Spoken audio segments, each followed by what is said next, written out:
Hello students, आप सभी का स्वागत है हमारे चैनल बोर्ड सॉल्यूशन पे।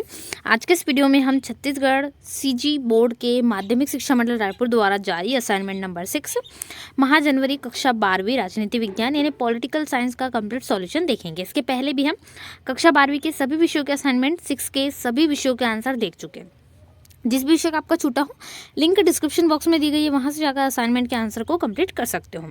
इसके अलावा वीडियो को लाइक करना बिल्कुल ना भूलें। चैनल पर नए हो तो सब्सक्राइब जरूर करें ताकि सीजी बोर्ड की कक्षा 12वीं से संबंधित सारे लेटेस्ट अपडेट्स आपको मिल सके। इसके लिए चैनल को सब्सक्राइब जरूर करिएगा, दोस्तों के साथ शेयर करें वीडियो को और वीडियो को लाइक करना ना भूलें।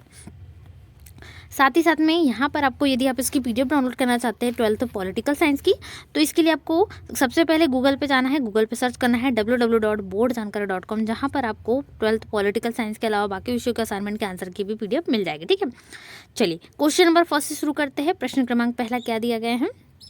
क्वेश्चन नंबर फर्स्ट है, जन आंदोलन से हमें क्या शिक्षा मिलती है? ठीक है, what do we learn from the mass movement? ठीक है, चलिए इसका उत्तर देख लेते हैं। क्वेश्चन नंबर फर्स्ट है, 4 अंक के लिए आपका प्रश्न है। चलिए तो पहले का उत्तर देख लेते हैं, जन आंदोलन से हमें क्या शिक्षा मिलती है? तो जन आंदोलन का इतिहास हमें लोकतांत्रिक राजनीति को बेहतर ढंग से समझने में मदद देता है। हमने देखा कि इस तरह के गैर दलीय आंदोलन अनियमित ढंग से खड़े नहीं हो पाते, उन्हें समस्या के तौर पर नहीं देखा जाना चाहिए। इन आंदोलन का उद्देश्य दलीय राजनीति की खामियों को दूर करना था। इस रूप में इन आंदोलन को देश की लोकतांत्रिक राजनीति के अहम हिस्से के तौर पर देखा जाना चाहिए। सामाजिक आंदोलन ने समाज के उन्नत वर्गों, ठीक है, यहाँ पर आपको लिखना है, उन्नत वर्गों के सामाजिक आर्थिक समस्याओं को अभिव्यक्ति दी, जो अपनी दिक्कतों को चुनावी राजनीति के जरिए हल नहीं कर पा रहे थे। विभिन्न सामाजिक समूह के लिए आंदोलन अपनी बात रखने का बेहतर माध्यम बनकर उभरे। समाज के गहरे तनाव और जनता के शौक को एक सार्थक दिशा देकर इस आंदोलन ने एक तरह से लोकतंत्र की रक्षा की है।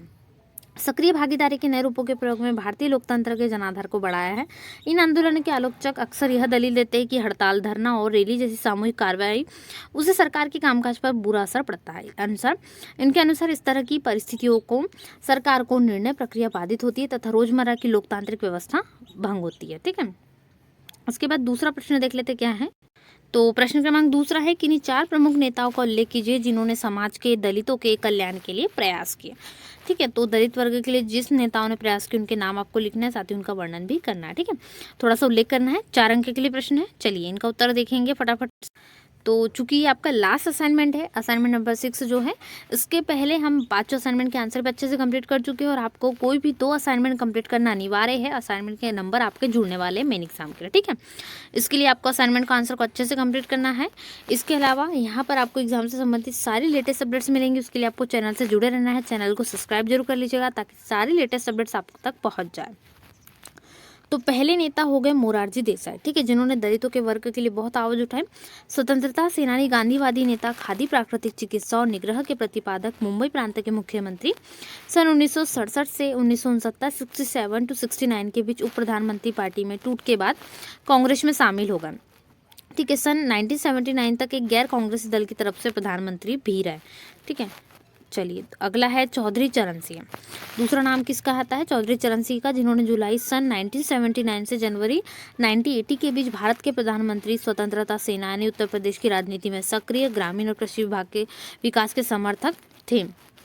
ठीक है, चौधरी चरण सिंह, इन्होंने कांग्रेस छोड़ी और सन 1964 में भारतीय का क्रांति दल का गठन उत्तर प्रदेश में किया। ठीक है, 2 बार उत्तर प्रदेश में मुख्यमंत्री बने। बाद में सन 1977 में जनता पार्टी के संस्थापकों में से एक, उप प्रधानमंत्री और गृह मंत्री रहे। ठीक है, और लोकदल के संस्थापक भी रहे।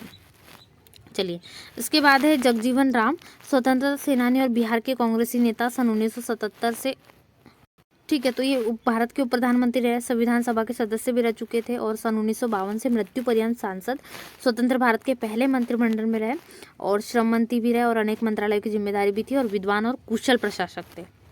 अगला है यहाँ पर नीलम संजीव रेड्डी, जो जनता पार्टी के प्रत्याशी के रूप में सन 1977 में भारत के राष्ट्रपति निर्वाचित हुए और निर्विरोध चुनाव जीतने वाले वे जो है पहले यहाँ पर क्या रहे, राष्ट्रपति भी रहे। ठीक है, वो 4 एकमात्र राष्ट्रपति जो क्या हुए, निर्विरोध चुनाव जीते।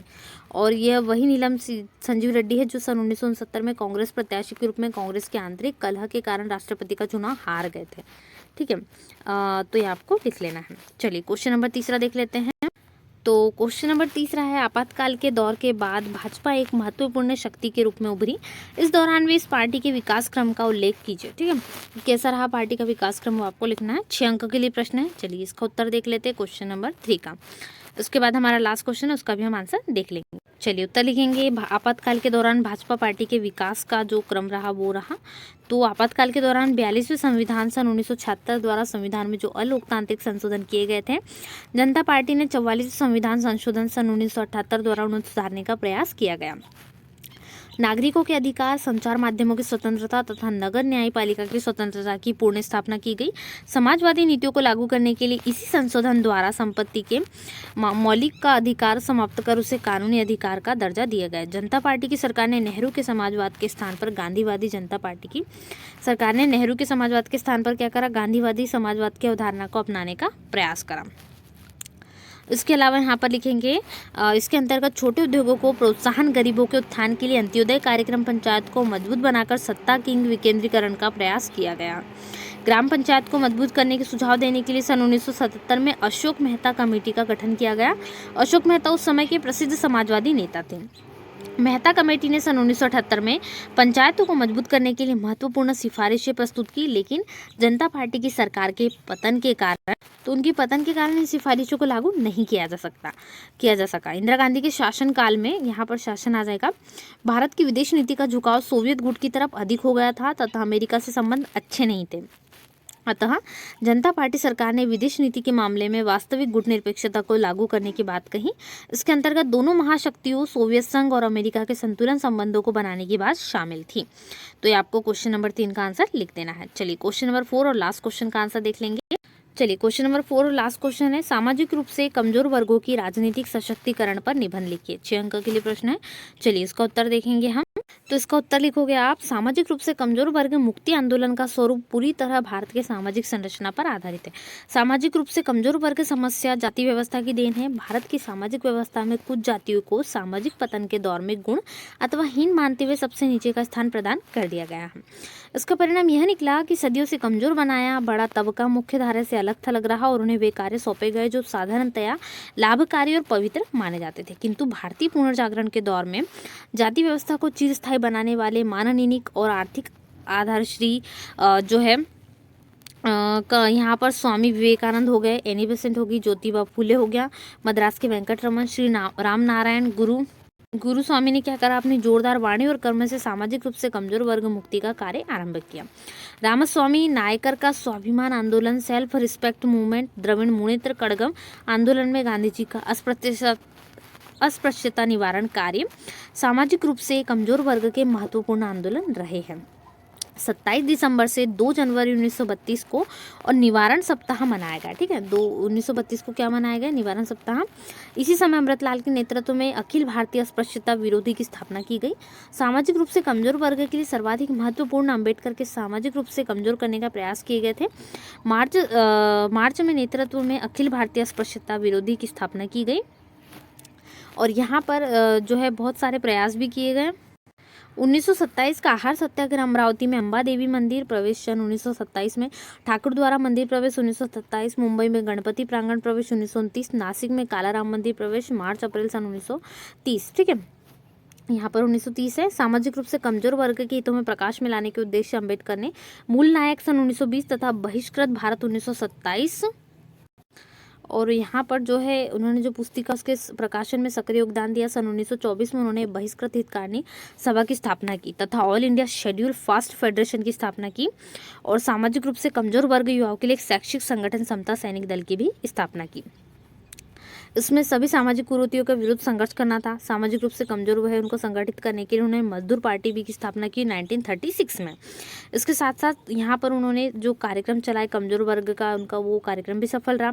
यहाँ पर उनका उद्देश्य मजदूर पार्टी की जो कि धीरे धीरे उनके कुछ कार्य जो सफल रहे, लेकिन अभी भी बहुत कुछ किया जाना शेष जो इस वर्ग के लिए जरूरी है। ठीक है, तो यहाँ पर उनके द्वारा जो मजदूर पार्टी की स्थापना हुई थी उसमें भी उन्होंने बहुत सारे कार्यक्रम किए हैं। तो इस प्रकार से आज की इस वीडियो में हमने कक्षा 12वीं राजनीति विज्ञान यानी पॉलिटिकल साइंस का जनवरी माह का असाइनमेंट देखा। इसके पहले हम कक्षा 12वीं के बाकी विषय का असाइनमेंट के आंसर भी देख चुके हैं। लिंक डिस्क्रिप्शन बॉक्स में दी गई, जल्दी से असाइनमेंट के आंसर को कंप्लीट कर लीजिएगा। वीडियो को शेयर जरूर करें, वीडियो को लाइक नहीं करा हो तो लाइक करें, अपने सभी दोस्तों के साथ वीडियो को ज़्यादा से ज़्यादा शेयर करें जिससे सभी स्टूडेंट्स की हेल्प हो सके। यदि आप इसकी पीडीएफ डाउनलोड करना चाहते हैं तो गूगल पे जाइए, गूगल पे सर्च कीजिए www.boardjankaree.com असाइनमेंट नंबर 6 क्लास 12। ठीक है, जैसे ही आप सर्च करोगे आपको पूरी यहाँ पर पीडीएफ मिल जाएगी। और सीजी बोर्ड की सारे लेटेस्ट अपडेट्स के लिए क्लास 12 से संबंधित चैनल को सब्सक्राइब कर लीजिएगा, बेल आइकन प्रेस कर ले ताकि वीडियो की नोटिफिकेशन सबसे पहले आपको मिले। मिलते हैं नए वीडियो में। Thanks for watching.